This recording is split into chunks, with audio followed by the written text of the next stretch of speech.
ఏం చేసావు చెరి అక్కడ? ట్యాప్ ట్యాప్ ట్యాప్ ఏం చేసావు నాన్న? తిప్పేసావా? అవునా, చిచ్చి కదా, చిచ్చి కదా.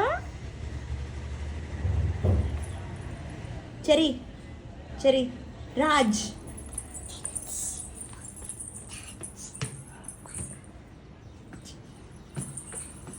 ఒరే నా చెప్పులు, నా చెప్పులు చూడు, చెప్పులు కింద వేసేసింది పిల్ల. చెర్రీ చెర్రీ ఏయ్ ఇటు చూడు పాపాయ్. చెర్రీ పాపా, ఏం చేసావు మమ్మ చెప్పుల్స్? నువ్వు మమ్మ చెప్పులు ఏం చేసావు? కింద పడేసావా? ఎందుకు పడేసావు? మరి మమ్మకి చెప్పల్స్ ఎలా ఇప్పుడు?